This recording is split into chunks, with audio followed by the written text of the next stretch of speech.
Pacer Nation, we made it.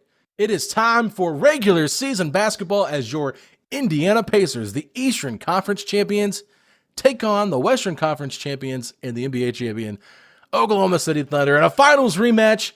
Game number 8 is what they're calling this one, folks. It's going to be a fun one. Can the Pacers pull out the dub at home on opening night? We're going to talk about that today on Setting the Pace with our friends Brad and Ryan Knight from the Pacers Post-Up Podcast. Let's get to it. This is Tyrese Halliburton, and you're listening to Setting the Pace.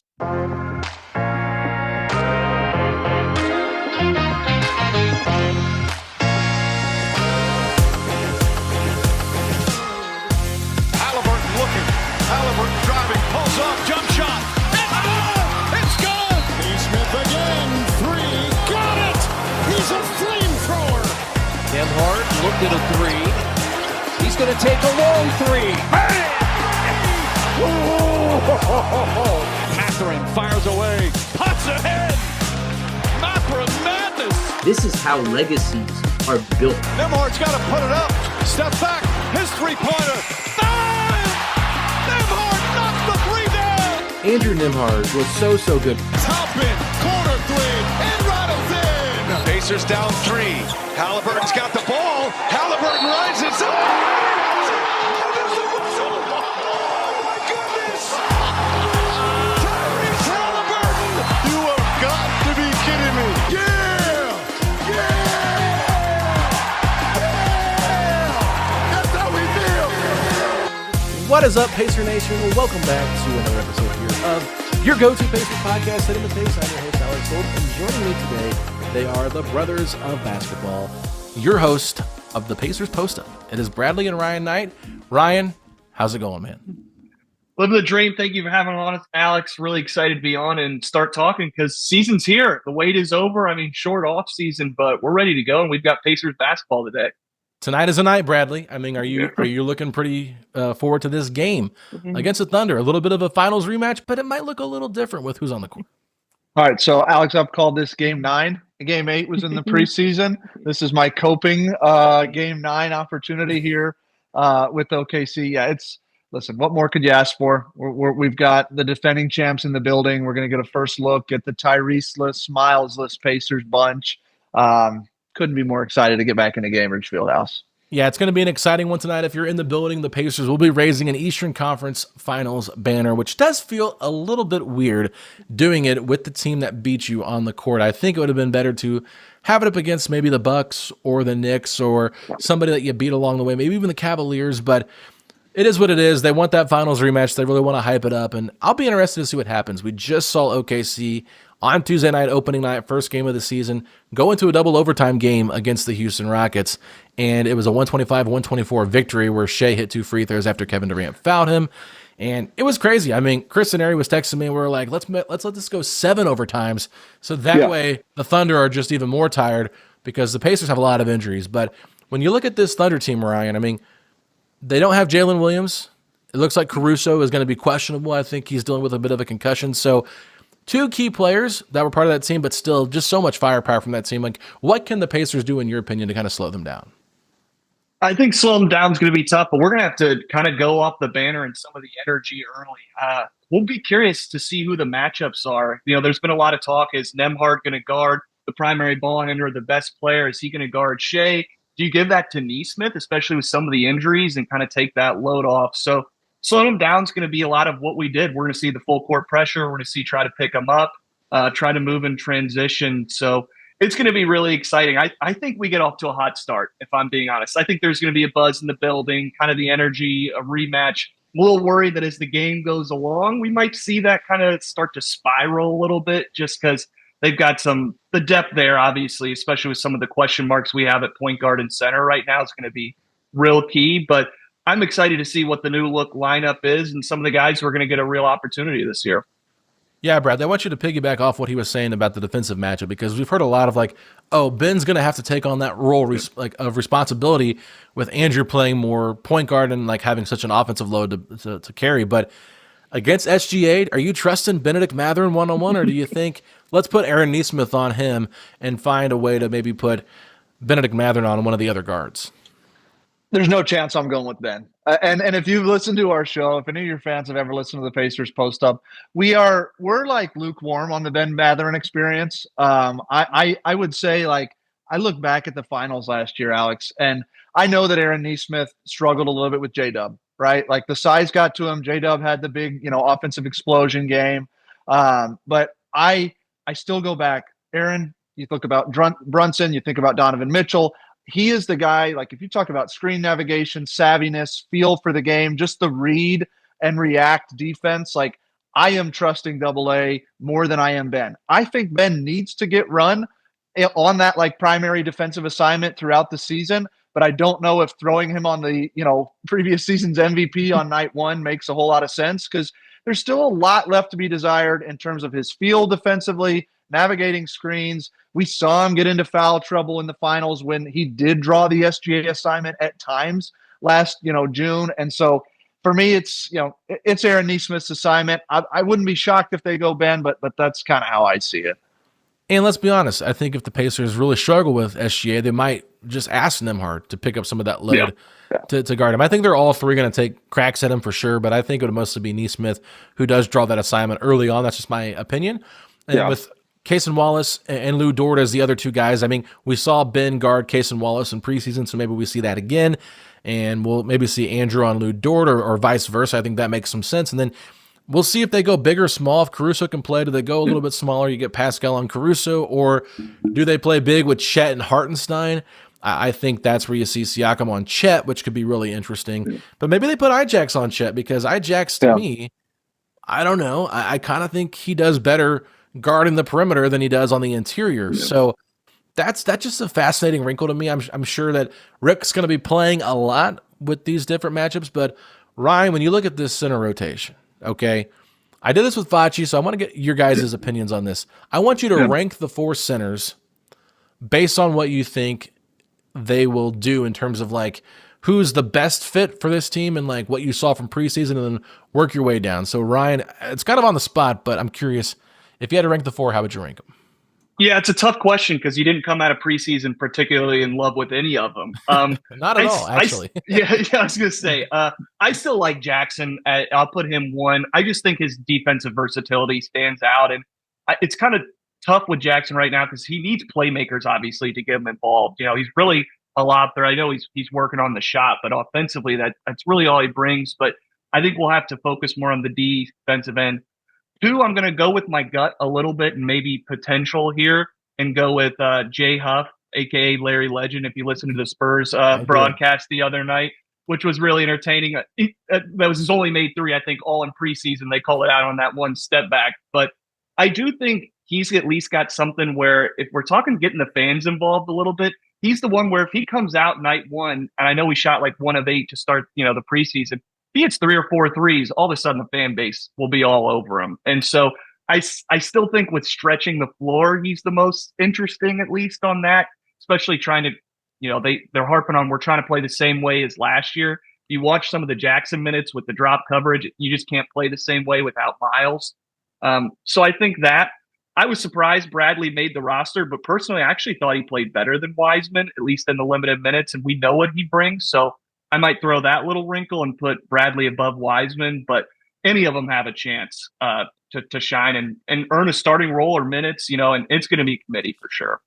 Yeah, real quick, Bradley, before I get your opinions on this. I just can't wait. I wonder how many games it takes.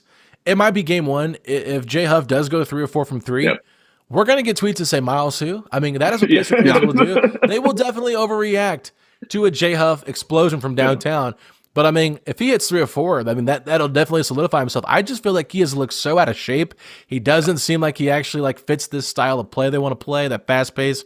Seems like he's just lost all over the court scheme wise, doesn't really know where he's supposed to be. And this is where I think Bradley has the upper hand over some of these backups that are a little bit newer to the system. Even Wiseman a little bit didn't get much playing time, but I would agree with you that I think Jackson's number 1. I would say for me, what I saw in preseason, Bradley was number 2, and then Huff, and then Wiseman. And Wiseman was not very good. I just think Tony Bradley, I said this on our last episode, and I'm sorry for repeating myself, but Rick Carlisle loves Tony Bradley. I mean, this was a guy that was playing over Miles Turner, at times in the finals to guard Hartenstein, and like Hartenstein like fell to the ground when Bradley barely touched him, and like trying to cause like a scuffle and all this stuff. Like Bradley to me, like he doesn't necessarily fit the play style they want to play, but he's very, very consistent. And so I can see Rick not wanting to like experiment all the time and just trusting old reliable, because we've seen Rick do that before. But Brad, I'm curious, what do you have for your rankings of the centers? No, I'll respond. I'll answer that. I want to respond to what you said real quickly. Look at what he does with Shepherd, right? Like everybody's clamoring for Jarris Walker to get minutes and this and that, but it's like the old reliable. Like I just know I can trust this guy, and I understand Ben Shepherd is a better fit to our system than Tony Bradley is from a like just a pure fit perspective. But I think Rick has shown a tendency to say, okay, we're trying to win this game. Yes, we need to work guys into the rotation and all that. But at the end of the day, if you got a guy you can trust that's sitting on the bench, you're going to put him in. Particularly if OKC, tomorrow night is running that double big lineup. I mean, Jalen Williams was their first guy off the bench last night. I think a lot of that was due to the Rockets just extremely large lineup, like the largest starting five. Everybody averages 6'10". But no, listen. For me, it's Ijax to start. I think the biggest thing there is continuity and defensive versatility. If you look at Bradley, the fit, the foot speed, all of that is not exactly there. Jackson is a very intriguing defensive prospect. Like that's what he's been since really the beginning when we drafted him. I know he's a little bit undersized. They list him at, I think, 6'9" or 6'10". So he's not, standing next to Victor Wembanyama, he looks like a dwarf, but a lot of everybody in the league does. It's not exactly the prototypical, but I think he gives you switchability, versatility. I do agree with you. Putting him on Chet makes a lot of sense. I'm gonna stick with Ryan and go Huff number 2. I think that stretch nature to this system and having another shooter on the floor. And it's why Obi Toppin has closed games at the 5 and spent a lot of time, on the floor with those other core 4 guys. I think you have to give Huff time to get the feel, like you were talking about. He looked lost at times. The conditioning wasn't there at times. I felt like he lost his legs in garbage time. Some of those shots just didn't even have anything on them that, felt like it was going to go in. So it's for me, it's Huff. It's Wiseman next. And the only reason is, I still am intrigued ceiling wise. Like the guy runs down the floor. He's getting early seals. Like he looks like he's there from a physical perspective post Achilles. And so I say, okay, if he can figure out a little touch, if he can figure out where to be, like just where to be on the floor so he's not in the way. Like if you're going to get the seal, if they don't find you, like go find a spot to be effective in what we're trying to do. Don't just, stand around in the dunker spot or whatever. So I'm going Jackson, Huff, Wiseman, Bradley, just because we kind of know what we have in Tony. It's not a shot at him. It's just, I didn't think he was going to make the roster. I don't think anybody did. I mean, when they came on the podcast and were talking to me and Facci, Chad Buchanan and Ted Wu are just like, yeah, we got him on a non-guaranteed deal and we'll see if he makes camp. But one thing that I just kind of go back to is what we heard at the luncheon that we have at the Pacers front office. It was more so, we don't have any extra bigs on our two-way deals though. And so we've always carried an extra big that's kind of like our fourth center there. So you got 3 kind of guards, kind of point guards on your two-ways deal. So maybe they're just kind of like using that as like, hey, we have an 18-man roster and this is how we're going to like use it. So yeah. I don't know. It's really interesting to me because this is just one of the weirdest opening rosters we've seen in a while under Rick Carlisle, just because it feels like there's so much uncertainty with this group. But I think the one thing we do know for certain is Pascal Siakam is going to lead this team this year as the scorer, as the vocal leader. I think the emotional leader is going to be him at times too. He's got a big role to play this season. But Ryan, I think Pascal is ready for it, and I think that what I heard Zach Lowe talking about with Rob Mahoney, they were talking about the Pacers with their league pass rankings. They said Pascal, like he's just matured so much as a player. And like, he's just a mature vet who's still relatively like young for being a vet, like a mature vet, yep. But like, he's not all over the place. He just kind of seems to like know how to do the right thing at the right time. And the way he fits in the system, I feel like it's just been kind of seamless. Yeah. We always joke on our podcast that he's the hardest to talk about because he's so consistently good basically everywhere on the floor right now. And I agree with you. Losing Tyrese, and he'll be in the locker room as a voice, but you lose that on the court because he clearly was the most vocal on the court. And I think we'll see a lot of guys step up. TJ, Nemhard, Nesmith have already hinted at that. But Siakam's definitely the guy who's walking into that spot. And he's more than ready and capable because of that. And his play speaks for it. Obviously, he's going to be our best player, obviously, going into this year and going to do a lot. And he's improved shooting wise since coming to the Pacers. Me and Brad have been really impressed with his defense since coming, especially just kind of moving around and being able. And then the best part of him is getting out in transition. If we can still find him on that, I know in that finals run, an Eastern Conference finals run, he was running and gunning. And we actually talked about early when the trade first happened that he kind of had to get his first wind on that. And maybe even Jay Huff's kind of working through that right now. But he is so good at getting out. And in transition, the way he can move that lanky body and just not cross people, but step around him or find a way in transition to finishes, he's going to have a fun year. And I think you guys were talking, but if we are in the playoff run, 7th or 8th seed, this guy's an all-star. I just think, he won't get the fan vote and all that, but the coaches respect what he does. There were some rankings that came out this year that I think had him as like the second best power forward in the league. Brad would probably know what source that was. I forget, but this guy's uber talented and he's tough to talk about. And I've probably talked myself in a circle because he's so good at everything now. Yeah. And it's pretty impressive. And it's a little, down that this year might not be his best, but I don't see why he's not going to continue this when we go into 26, 27, 28 seasons, when hopefully we're contending for championships again. Brad? Yeah, I mean, listen, the guy has come in here.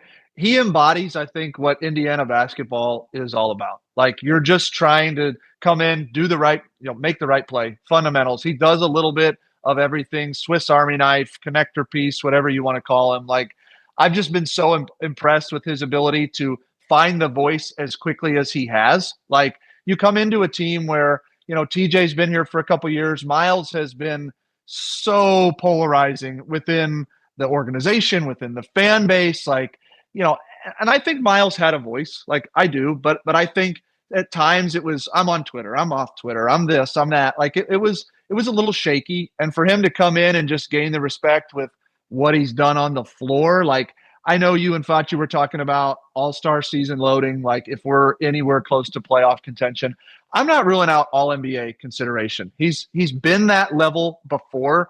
I know a lot of that comes with team success, but the expectations are so low right now. Like you mentioned, Zach Lowe, they were doing their over-under pod, 36.5 wins. Lowe's taking the under on it. Like I understand why. Like you don't replace a top 5 point guard and a top 15, 12 center in Miles Turner and just expect the same results. But I also don't think this team's going to roll over and just kind of say, yeah, we're happy with the 11th seed. Like I see us making a strong push in the back half of the East. And if Pascal picks up any of the load from Tyrese and Miles, a couple more shots a game, another assist or two, like you're talking about a 25, 8-5 type of season. And if we outperform the expectations, which right now are low, like why not all NBA third team? Like I just think that he has the talent to do it. And Ryan mentioned it. It was Hoops Hype that had him. They had him second overall, which I thought was honestly a little high in terms of power forward rankings. Like I wouldn't have had him there in my own rankings, trying to be unbiased, right? Mm-hmm. But like you can't tell me he's not top 5. And so yeah, I think it's going to be a really cool season to see what he's able to do as the kind of head of the snake. Was this like the entire NBA or was it just Eastern Conference? It was the whole NBA. Really? It was Hoops Hype had him at number 2. I thought it was weird too. We did a Pascal appreciation pod and I looked it up ahead of time and I had Ryan. I'm like, where do you think they had him? Because I didn't have him at 2. Listen, I get it, but yeah, it's tough. I'm trying to think like who they would qualify as power forwards. Yeah. Like, you know what I'm saying? Like, is Bam a center to them versus a power forward? Because I guess he playing with Khalil Ware. Is Karl Anthony Towns a center or a power forward in this ranking? Like, you know what I mean? Like, I'm just like curious, like if some of these players that are kind of like center power forward eligible, they went more center. Like Wemby's another guy. Like, I'm assuming Giannis was number 1. Giannis was 1. Yeah. Okay. Who do you remember who 3 was? I think it was Banchero. Yeah, I mean, I can see why they make the case for Siakam over Banchero. I did the same thing when Fachi and I did our power rankings for power forwards in the East. I think I had Pascal too, actually, to be honest. No, I might have had Evan Mobley, I think, at 2 and Pascal at 3. But they had Mobley 4. Yeah. That is a little bit surprising. Okay, I'm not gonna lie. I mean, hey, everyone's entitled to their own rankings, and we appreciate all the Pascal, love and support. Yeah, but praise is what I was singing. I couldn't think of the word as I was trying to talk, but that is just what it is. But I will say what you were bringing up, Brian, is like the defense we saw last year from Pascal in the playoffs. It was like at an elite level. This was like an all NBA level defender out there on the court, and he's playing next to an all NBA level defender and Andrew Nembhard. Aaron Nesmith was playing maybe not all NBA level defense, but he's still a very solid defender. And then Miles Turner was playing as an all NBA rim protector. So I just kind of felt like their defense was so locked in. And then Tyrese was probably playing the best defense he's ever played in his career. So you just saw a more level, like a fuller level of physicality, higher level of physicality. I really like the way this group was just so connected, but they still have some key pieces on this roster together. Even though we're without McConnell, without Halliburton, without Turner, you still have five guys in Obi Toppin, Pascal Siakam, Nembhard, Nesmith, and Mathurin that played together last year. And I think with Shepherd and Walker as well in the mix, like those guys are talented enough where I think they can still provide something that will lead to wins. But Aaron Nesmith, he signs his 2-year extension, $40.4 million for 2 years after this extension, or after this contract's up. I believe it'll be starting in 2027, 2028, and then 2028, 2029. So still got a couple more years under this $11 million contract. So really nice for the Pacers. Ryan, what has Aaron Nesmith meant to you as a Pacer fan? He's one of the two dogs we always say on this team. Between him and Nembhard, they're probably my two favorite players because they're kind of unspoken and they just love basketball. You already alluded that, or we alluded on our show today that I think it was Tyrese said that Nesmith might die for basketball if he could. He's that intense about it. And we love the guy. Kudos to the front office. This is an absolute steal getting Nesmith because we've said it before. I mean, he had one of the greatest shooting performances in a finals run. I've started to hint at, and actually, Alex, I'd love to get your thoughts. Is Nesmith starting to like itch into like, is he a top 10, top 5 shooter when all said and done the NBA with, and I'm hoping his volume ticks up this year. I know it'll be a little bit harder with some of the playmaking around him, but he's showing a little bit more handle. And I'm starting to flirt with that. And it's hard to argue with his performance in the finals and conference finals. I mean, him and Mathurin, I think, were at the top in the preseason around like 63.5% from three, something like that. And last year he was a 50, 40, 90 guy in a limited sample size because he was out for quite a bit. But the shot level, like the shooting level is like one of those things where I'm like, the sky's the limit with this guy. What we saw in game 1 against the Knicks, like I remember, I think it was a Bucks game. It might have been a Knicks game during that finals run where I think it was the Bucks. He could not hit a three for his life 2 years ago in the playoffs. He finally hits that corner three. I think it was Milwaukee because there was a lot of comparisons to Travis Best hitting that corner three that kind of sealed the deal. And it might have been game 4, I think it was, against the Bucks. And so he hit that big shot and the Pacers win and they go up 3-1. And it's like, okay, Aaron Nesmith had this moment and wow, it was like he finally made one. But like now you're kind of surprised if he misses. And like that's just the kind of respect. And it's not just catch and shoot.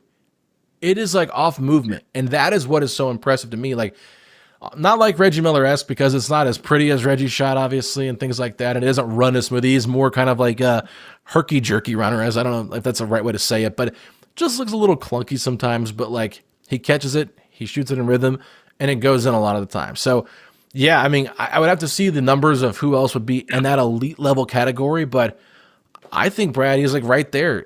He's right there for me in that top 5, top 10 conversation.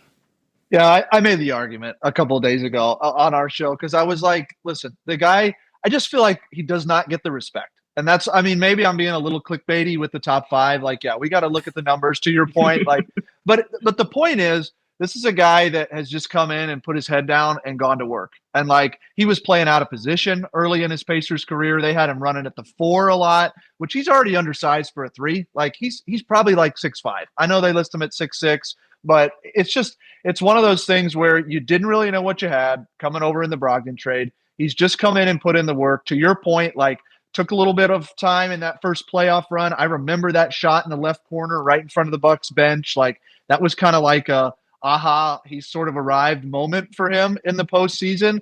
And now it's just the consistency of stringing it together. Like I know he's drawing the weakest defender on a lot of nights because we've got Tyrese and Pascal, Drew's initiating. Miles obviously is not in the dynamic anymore, but he was certainly putting a lot of pressure on defenses with the stretch element. So to me, I just look at it and I'm like, okay, this guy came in and I almost judge everything, Alex. Like, it is all about the fit with Tyrese. Like, to me, I know we don't have him this year, but as you're evaluating the roster from a front office perspective, like, the whole narrative around Mathurin is fit. Like, he's super talented, right? We see that. Like, nobody's denying what the physical tools, the shot making ability, etc. Aaron's just come in and he is like the exact guy you would want to play in a system that's all about movement, quick decision making. And to your point, he's now doing it off movement, on the run. He's got a little bit of a dribble head fake, like sidestep move, attacking closeouts. And then, listen, he broke Donovan Mitchell in half on that putback dunk. Like, there are elements to his game where, like, we don't get the Tyrese versus the Cavs shot without that putback. We don't get the Tyrese pop up without his in fuego performance game one against the Knicks. So Rick said it, he is a starting caliber player on an NBA Finals team. Like, that's why he got paid. And we're just huge fans on our show, if you can't tell. So I'm a big fan too. I mean, I love him off the court too. Like, just a super nice guy. Has been on our podcast a handful of times, and when we've thanked him for coming on, he's like, "No, thank you for asking me to come on." Like, he's that kind of person, and it doesn't matter if you're having him on a show or you're just walking by him at practice or in the hallway. Like, if he sees you, he stops and says, "Hey," like, just one of those kind of guys where I've always said I want him to be a Pacer for life, because he just kind of embodies, like you mentioned earlier with Pascal, what it means to be a Pacer. And so, just underappreciated, undervalued, underrated, and then all of a sudden becomes a household name with fans that you just never want to see go. But as we kind of transition into this game specifically against OKC, I'll go to you first this time, Brad. I'm curious, what do you think the Pacers need to do to win this game? Give me one key. Ryan, you follow up and give me a second key after. It's turnovers, right? I mean, like, think about the finals last year. Every game we're talking about ball security. They are the best at point of attack, ball pressure. I know there's questions around Caruso. Obviously, J-Dub's out, so they're going to be limited. But the whole narrative on OKC is they just keep throwing bodies, right? So if those guys can't go, it's Casey Wallace, it's Dort, it's Wiggins. I mean, they're just going to keep putting in guys that all buy into that philosophy. So, and couple that with the fact that we have massive question marks from a point guard perspective. So it's ball security for me. Like, you can talk about rotations, and I'm sure Rick's going to throw a lot of different guys in there. Defense, certainly, or I won't steal your thunder, Ryan, as you want to answer this question. But we were not great in ball security in the preseason. I think we had the second highest per game average of any team through the first or for the 4-game preseason. And so it's like, we got to figure out how to value the basketball. And I think that's going to be a major challenge, just like it was back in, the finals run in June. So if that number starts creeping up, if we got double digits per half, it might be a long night. And I hope it's not, but that's what I'm keying in on. I think it's the most important stat. Yeah.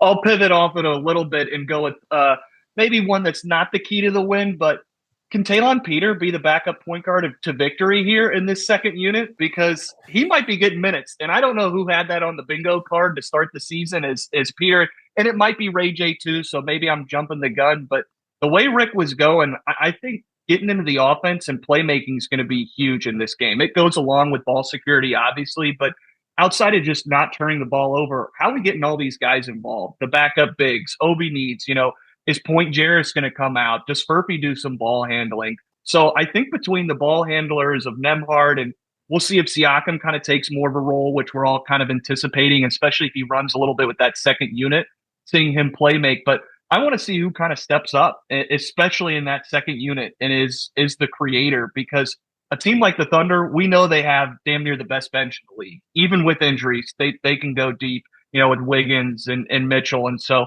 I'll be really curious to see how that bench unit steps up. And we've got some question marks and some young guys, Furphy, Peter, this is going to be Walker's real, defining season that are going to have to step up if we want to really hang, 4 quarters with this team. I will be more surprised if Rick plays an all-bench lineup at some point. I think you will see one of Nembhard and Siakam on the floor at all times tomorrow. because they want to have that continuity out there of a ball mover. Taylor Peter, to me, like, he's going to play. There's no doubt about it. Like, he played the most minutes in preseason. He was definitely playing the backup point guard a little bit against OKC and then some more against the Spurs. Like, when you go into game 4 of the preseason and in the first half you're playing your kind of rotation minus Jarris, who's out, minus Furphy, who's out, and Cameron Payne, who you signed, is right there on the roster, and you're like, nah, we'd rather give it to a two-way guy that's never played point guard before than Cameron Payne. Like, that's pretty telling to me. Like, okay, you don't believe in this guy at all, and you really believe in this guy. And Cameron and Taylor Peter, to me, like, this is a guy that just continues to impress. Like, it's not like what he's doing out there is, you know, like shattering windows or anything like that. You know, it's just like, this is a guy that's just like, oh, he's playing good. He's just fitting into the system. Very Ben Shepherd-esque. He's not doing what Mathurin did his rookie season, where Mathurin was just like, oh my God, Pacers just got the next Dwayne Wade, next Anthony Edwards East, right? Like, that's what Mathurin looked like in his rookie season off the bench. Like, why is this guy not starting? Unleash Mathurin. Like, everyone bought the hype. And then it was like, but he doesn't fit the system, right? So I think there's a lot of different things here to look at, but I think that the Pascal and Andrew being on the floor the entirety of the game, like, they have to stagger their minutes. We saw them do that last year a lot with Tyrese and Pascal. I think the other thing for me is, how much do we see Obi Toppin at the 5? I think that is another big one, obviously, just because a lot of people say, why can't he just start at the 5? Why can't you just play him there? And I'm like, look, you cannot put Obi Toppin at the 5 and win a lot of games for like the wear and tear reasons, because if you're constantly asking a guy that's smaller in size to bang with big guys, as the league, I feel like, has gotten bigger and bigger each year, like, it's going to take its toll on him eventually. And then all of a sudden, a guy that's been pretty healthy the entirety of his career might be down with an injury for a couple of weeks, and you're already pretty thin at the power forward spot outside of Pascal and Obi. Maybe Jarris can play some at the 4, but he's been mostly transitioned to a 3. And now Furphy's more like 2-3 as well. So it's like, you don't want to get your power forward that's backing a Pascal too overtaxed. But I do think high percentage wise, maybe close to 60-70% of the games you see him close at center, Brad. I just feel like that 5, we saw them have the most chemistry out of anybody in preseason, expected, right? Because what we saw in the playoffs, but like, he just gives them that element of like pace and space, and knows where to be at on the floor in the system, and knows how to get to the basket. And like, I talked about it last episode, I think Obi Toppin's gotten better as a passer in preseason too. So like, just different elements of his game that I think the other 4 centers don't really have, that raises the ceiling of this group potentially. Well, there's no doubt. And Rick's already kind of tipped his hand to us that he's not afraid to go to it. Like, if you look back at last season, Obi was averaging like 20 minutes a game. Jumped to the finals, it was up to almost 25 a game. And he was closing games, you know, with that group, because Miles either couldn't or whatever, you know, just Miles had a rough finals. I mean, I think everybody knows that, and that's not what the point of this conversation is. But Obi, again, it's a fit thing. He fits. There's continuity and chemistry with these guys. And it really, it allows us to maybe put a little bit of pressure on OKC. If they're going to try to go double big, and they went in and out of that lineup in the finals last year for other reasons, not necessarily the Obi Toppin element, but the stretch element, if you will. And Obi brings that to our, you know, to the dynamic here. I just think the continuity and experience there is why you're going to see it. I will be, if this is a close game, Obi Toppin is closing tomorrow night. Like, I feel really confident saying that, because he's been there. We understand, you know, what that is. So much of like the nuance of basketball, communicating coverages and things on defense. Like, listen, I love Isaiah Jackson. I love the thought of Isaiah Jackson, but you think back to even when before pre-Achilles, like, he really was not in the rotation that Eastern Conference final season. It was Jalen Smith for most of the year. And then Rick made a change in the postseason. So I know that he has the most continuity of everybody, but like, is it more than Bradley? Like, I don't know, you know? So I think Obi is the clear guy that if you're in a close game, you're going to turn to him and see if we can kind of enforce our will on the game, playing our up-tempo, pace and space, you know, operation. Well, yeah, it's funny you mentioned that, because Jalen Smith was like shooting lights out. I think he was like leading the NBA in 3-point percentage for like 75% of the season. Then he just like hit a brick wall, couldn't make anything, really lost his confidence in the playoffs. And then come the Knicks series, they couldn't play Jalen Smith anymore, and it became Isaiah Jackson's job. And then we saw Isaiah Jackson at times finishing games against the Celtics versus Miles Turner. And I know Miles was dealing with a back injury 2 years ago, but like, I always bring it up, like that switch Isaiah Jackson had onto Jason Tatum out in the open floor and then blocked his jump shot. Like, that is what he could do pre-Achilles injury. Can he get back to that? Like, this is a guy that was like really light on his feet. And some of us have been talking about this on Media Row. It's just like Ijax is almost better switching out to like wings and guarding wings on the perimeter than he is at playing bully ball in the post. And so it's kind of like, how do you balance that out when you're trying to be the center? Like, he'd put on a lot of weight. You can definitely tell like he's added some muscle in the upper body, but like, yeah, it's going to be tough. And like Obi, to me, like, I don't think Obi looks any like bigger. I think he just looks the same. But like Obi mentioned it, like when he plays a small ball five, like he's got to really put an emphasis on rebounding. And I think that's where this team, you're going to see them be really aggressive on the glass this year as offensively, where you might see 4 or 5 guys crash at some points where they're just trying to get extra possessions because turnovers are going to be a problem. And the defense, I think, will be fine half court wise for the most part. But like Matherin's really going to have to step up defensively. Like, he is too up and down and like too inconsistent on that end for me. But I'm hoping that he does take a step forward here. So Ryan, I'm going to go to you. Give me your prediction for opening night, Pacers Thunder. What's the final score? Who's your MVP of the game? Yeah, I hear you. Brad will be the homer. I'm sure will give you the Pacers victory here. I look at it I think we started a great first half. Yeah, I don't know if you guys are big gamblers on the pod, Alex, but I would take first half money line Pacers, second half Thunder, because I think they're going to wear us down. And I think some of the ball, exactly what we talked about, turnovers, transitions, going to bite us as the game goes along. I think there's going to be an awesome energy to start the game, and that'll kind of fuel. I wouldn't be surprised. We talk a lot of shit on Matherin, but if he starts off and has one of those where we saw in the preseason where he's got 9 for 9 in the first half, I wouldn't be surprised if somebody comes out there and does that. If you put me on the spot for the MVP, I want to go Peter, but maybe that's a little bit too ambitious for the 6 man on Liberty.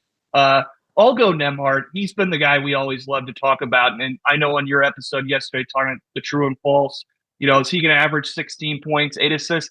I'm really just curious to see how many assists this guy can average. The points, I think those will come and go, especially if that step back shot that he can get starts to fall more. But his playmaking is the intriguing part to see how that grows. And if he can get Ijax involved and Siakam and set up Nesmith, that'll be really fun. So I hate to be the downer on the first episode, especially joining the first time out, saying that I think the defending champs might take us here, but I'll turn it to Brad, who I'm sure will go a different way.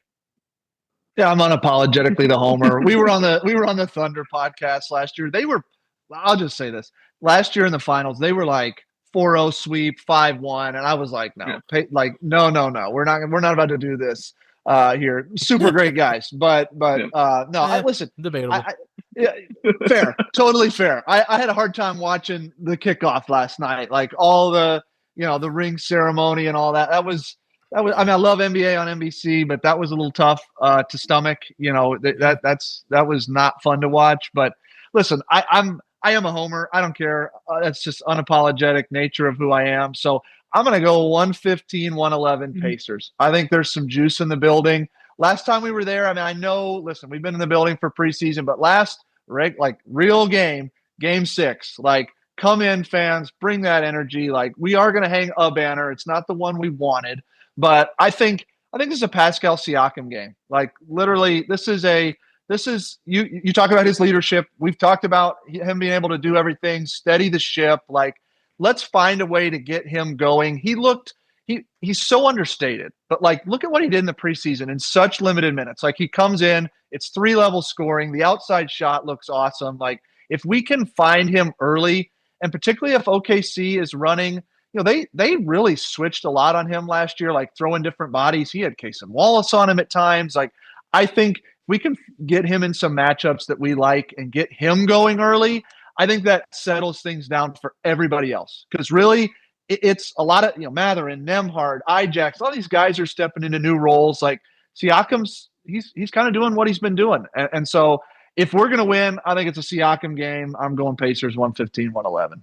You didn't give us the score, Ryan. I'm curious what your score would be.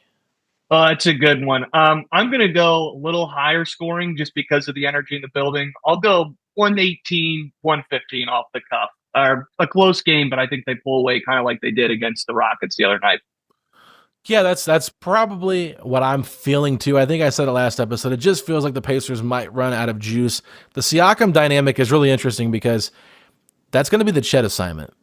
And especially if Caruso can't play, right? So now you're talking more so like, who are they going to throw at him if they can't put Chet on him? Is it going to be more of the other Jalen Williams? Will it be potentially Lou Dort? Like, we know Lou Dort can foul pretty well. Can he play actual defense? Right. So God, he mauls people.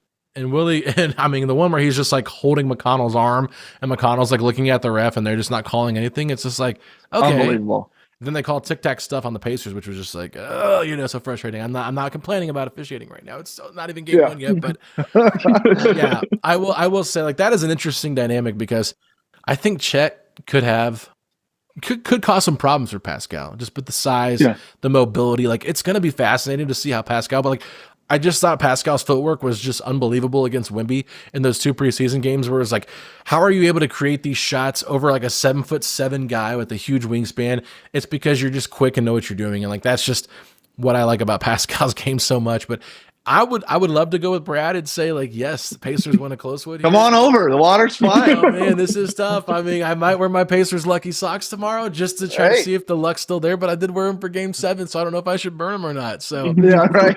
but I wore them all season long. It's like, do I still wear them? Are they still lucky? Like, what am I supposed to think? But try it out.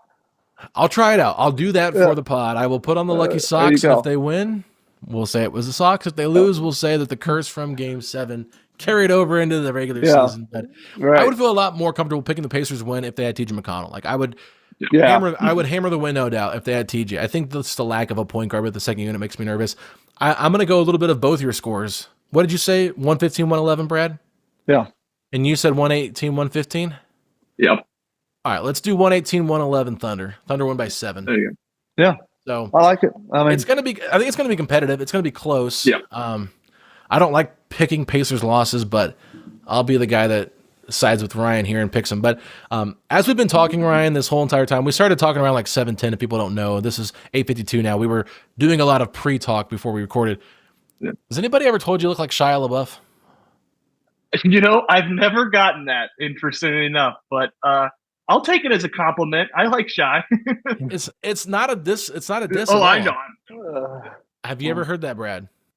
No, I haven't. I have not. No, I'm out on left field saying that, but like in the hat right now, the way you're sitting, I feel like you look like Shia LaBeouf. It's the eyes. It's the eye shape. Like I can definitely see it. A little bit of the scruff. Like he kind of keeps that just real, kind of scruff look.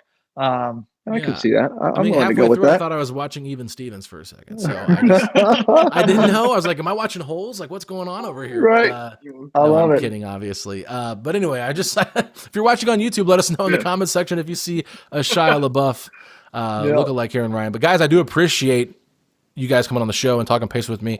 Brad, I know you're kind of the setup guy over on your show, so where can people find all of your guys' work at on social media and on the podcast? Yeah, listen, Apple, Spotify, wherever you find your favorite podcasts. We're on the Believe Network, so you can find us there. Twitter, @Pacers Post Up. We've got a TikTok. We'll do a little bit of that, but it's all everywhere on social media is @Pacers Post Up. So give us a follow. Check us out. We're huge Setting the Pace fans. So we love coming in, talking ball, talking Pacers. Like this is awesome. So we appreciate the invite and certainly look forward to doing it again. No, I really enjoy you guys' show. I think it's really good stuff. It's not every day, kind of like me and Facci do, but it is pretty frequent, and you guys cover the games and things like that. I mean, I've enjoyed the content. So if you're a listener of this show and you're like, I've never heard of Pacers Post Up, who is this Brad and Ryan guy? Like, what am I supposed to do? This is why I'm bringing them on. I just want the Pacer community to know that, hey, there's more than just Setting the Pace out there in other episodes or other podcasts like that. So give these guys a follow, interact with them, let them know what you think. And it's always good to have a different perspective on this team besides just maybe the one you hear on a regular basis. So, guys, I do appreciate your time so much, and thanks for hopping on and chatting with me for quite a while and talking about the Pacers. And Pacer Nation, let's be opposite of me and Ryan. Let's get a dub. Let's go out there. Right. Come on. Let's go out there and show the Thunder what really would have happened if Tyrese hadn't gone down with that injury, because they know it in the back of their mind. They know it. They just don't want to admit it. And I don't blame them. I wouldn't want to admit it either. But it's fine. It's fine. It's 100%. It's our truth. And my truth. Speak the truth. Speak your truth, Alex. I love it. My truth is the truth, and nobody can convince me otherwise. So, Pacer Nation, we love you all. We'll talk to you all tomorrow. Peace out.